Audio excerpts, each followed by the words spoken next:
건물을 신축한다면 세금이 줄어든다고? 보통 오래된 건물을 갖고 있는 분들이 이걸 리모델링이나 신축을 하는 경우에 추가적으로 감가상각을 다 사용한 상태에서는 건물의 원가를 새로 설정할 수가 있어요. 이유는 뭐냐면 땅은 감가상각이 된다거나 그렇지 않고 과거에 했던 금액을 그대로 갖고 가는 경우가 많아요. 이때 건물을 신축을 하게 되면 설계비도 들어가고 시공비도 들어가기 때문에 건물의 원가가 올라가게 되죠. 그럼 자연스럽게 토지 플러스 건물이 돼서 자산 가치가 상승을 하게 되고요. 그랬을 경우에 이 건물은 이후에 감가상각을 한다거나 자산 가치를 높이면서 대출도 받을 수 있기 때문에 임대 수익이 발생한다고 하더라도 이자 비용을 추가로 반영을 해서 이익을 줄어들게끔 해서 세금을 줄일 수가 있고요.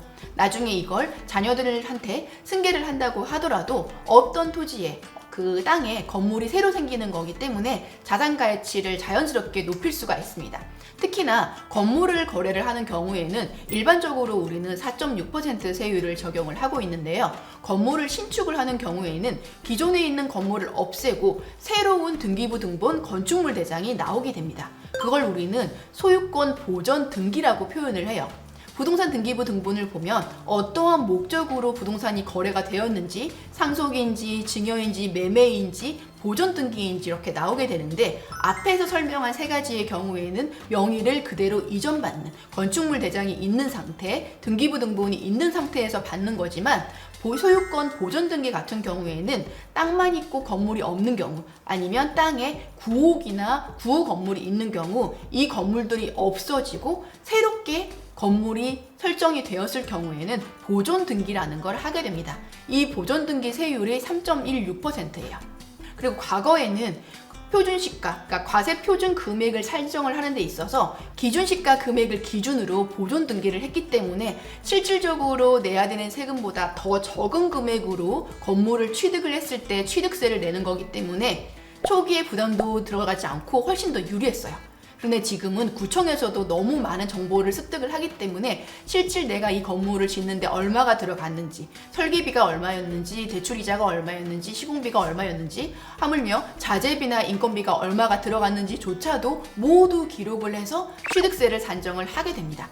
이렇게 산정된 금액은 초반에 들어가는 취득세는 높지만 이와 발생한 대출 이자도 같이 공제를 해줄 수 있기 때문에 초기 5년 정도는 훨씬 더 세금도 적게 낼 수도 있고 자산 가치도 5년 이후를 바라본다면 가치를 자연스럽게 상승시킬 수 있기 때문에 세금은 줄어들 수 있게 되는 거죠. 만약에 상가를 신축을 하거나 하고 싶다 이러면은 건물 세금계산서와 관련된 내용을 할 때 세금계산서 발행 시점은 아마 시공을 하시는 분들이 자연스럽게 세금계산서를 발행을 해 주실 텐데 내가 만약에 이걸 주택을 지을지 상가를 지을지에 따라서 사업자 등록증 유무를 미리 고민을 해 보셔야 돼요. 만약에 내가 사무실이라든지 상가라든지 이런 걸 신축을 해서 이후에 임대소득을 계속 받고 싶다 이렇게 말씀하시는 분들은 계약서를 작성한 그 시점부터 사업자 등록증을 미리 발부를 받으셔야 합니다. 그러면 설계비 나가는 거, 시공비 나가는 모든 과정을 사업자 통장을 통해서 대금을 지불을 하셔야 되고요. 계약서에 맞게끔 세금계산서도 수취를 하셔야 되고 이걸 기반으로 대출을 활용을 하시면 장부에 토지와 건물의 가액도 잡히고 대출도 잡히게 되고 대출 이자 비용도 같이 장부에 잡히게 돼서 임대 수익이 발생한 시점에 이자 비용까지 전부 공제를 할 수가 있어요. 그러면 당해는 손실인 것 같지만 이후로 갈수록 이익이 발생하셨을 때도 이 결손금을 처리를 할 수 있기 때문에 세금이 갈수록 줄어들게 되어 있어요.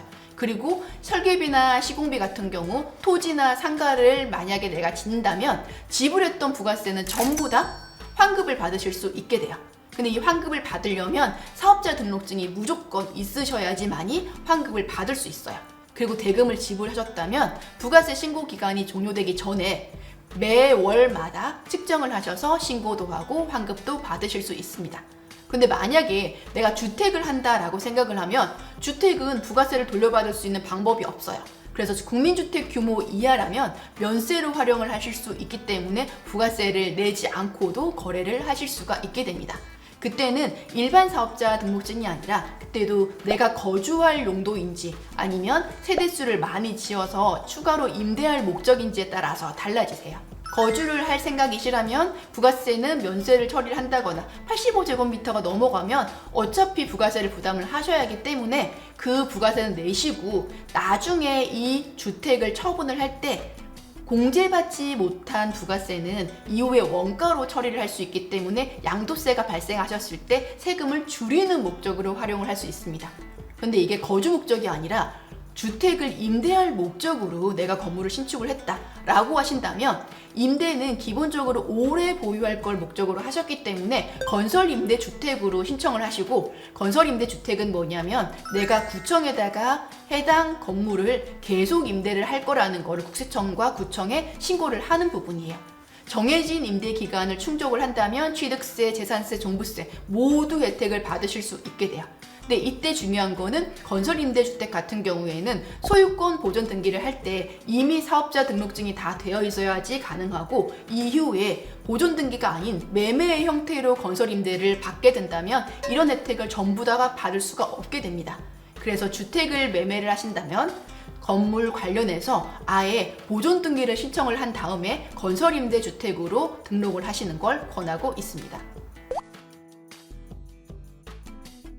개인의 경우에는, 주택의 경우에는 주택 신축 판매업이라는 게 있고요. 일반 상가나 건물 같은 경우에는 부동산 매매업이라는 게 있어요. 각각의 업종이지만 적용하는 세율이 달라지게 됩니다. 개인 같은 경우에는 주택 신축 판매업이라고 한다면 주택을 지어서 판매를 하는 거기 때문에 사업소득으로 처리를 할 수가 있어요. 그리고 부동산 매매업 같은 경우에도 계속 반복적으로 부동산을 사고 파는 행위가 이루어진다면 부동산 매매업으로 처리가 됩니다.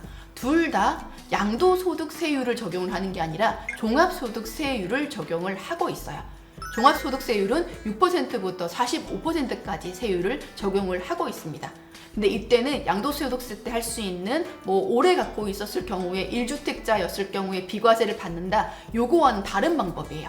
주택 신축 판매업이든 부동산 매매업이든 사업을 관련해서 하겠다는 의미이기 때문에 종합소득세율이 적용이 되는 거고요. 법인의 경우에는 신축 판매업이든 부동산 매매업이든 법인 등기 안에서 사업자 등록증을 하나를 만들고 과세 기간별로 취득을 하고 매매를 하는 행위를 하기 때문에 세율이 더 적게 적용을 받을 수가 있어요. 내가 주업이 있는데 토지나 주택을 거래를 해서 추가로 발생한다면 토지 등 양도소득세를 별도로 부과가 되게 되지만, 그게 아니라 내가 이걸 업으로 한다면, 사업을 주택을 매매를 한다거나 주택을 신축을 한다거나 건물을 신축을 한다거나 이런 식의 방법을 하신다면 법인 자체도 유리할 수 있어요. 두 개의 구분은 지속해서 내가 사업을 할 생각이 있다라고 하면 개인보다는 법인으로 하는 것을 추천을 드립니다. 개인 같은 경우에는 세율 자체가 높고요. 성실사업자 대상이 되는 규모 자체가 법인보다, 즉 우리가 주택을 신축 판매하거나 건물을 신축 판매를 하는 거는 1, 2억짜리를 하는 게 아니라 매매 금액 자체가 높기 때문에 세율적인 부분의 혜택을 보기 위해서는 법인으로 가는 거를 추천을 드리고요. 개인 같은 경우에는 단시간 안에 처리를 하는 경우들은 간혹 개인으로 시작하시는 분들이 많은데, 개인보다는 법인을 추천을 해드리는 이유가 세율적인 부분도 있고, 세금 같은 경우에도 나중에 빼올 때 적은 금액으로 빼올 수도 있고 기간을 나눠서 현금화하는 시점을 조절을 할 수 있기 때문에 저는 법인을 추천드립니다. 저희가 비슷한 사례가 있었는데요. 예를 한번 들어드릴게요. 동일한 상황인데 개인 같은 경우에는 오래 보유했던 토지가 있는 상태에서 건물을 신축을 하신 분들이 있으셨는데, 그랬을 경우에 다 짓고 매매를 한다고 했을 때 기본적으로 저희가 적용할 수 있는 거 보통은 최고세율이에요. 45%나 되는 세금을 내고 나면 지방세까지 하면 49.5%거든요. 그러면 전체 내가 얻은 이익 중에서 반은 세금으로 나간다는 얘기가 되는 거죠. 개인 같은 경우에는 1월 1일부터 12월 31일까지 발생한 모든 소득에 대해서 세금을 내는데, 이것만 있는 게 아니라 이분 같은 경우에는 이미 회사에 근속을 하시다가 퇴사하시고 이 업을 주로 하셨기 때문에 근로소득하고 이 사업소득을 합산해서 신고를 하셨어요. 그렇기 때문에 최고세율을 적용을 받으셨는데, 만약에 이분이 개인으로 하지 않고 법인으로 하셨다?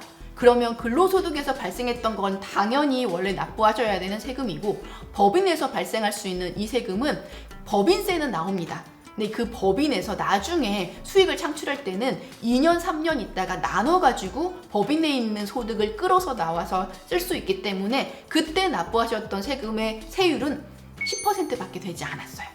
지금은 9%인데 과거에는 10%였거든요. 지방세까지 11%로 끝났던 거죠. 보통은 이렇게 거래를 하시는 분들이 1년에 여러 개를 하지 않아요. 건물이 지어지는 시간이 있기 때문에 한 3년에 한 건 정도씩 하시거든요. 그러면 3년 동안 할 걸 1년에 몰아서 했기 때문에 세금이 많이 나오는데, 법인 같은 경우에는 이익을 본 걸 축적을 시킨 다음에 3년 동안 나눠서 돈을 뺄 수가 있어요.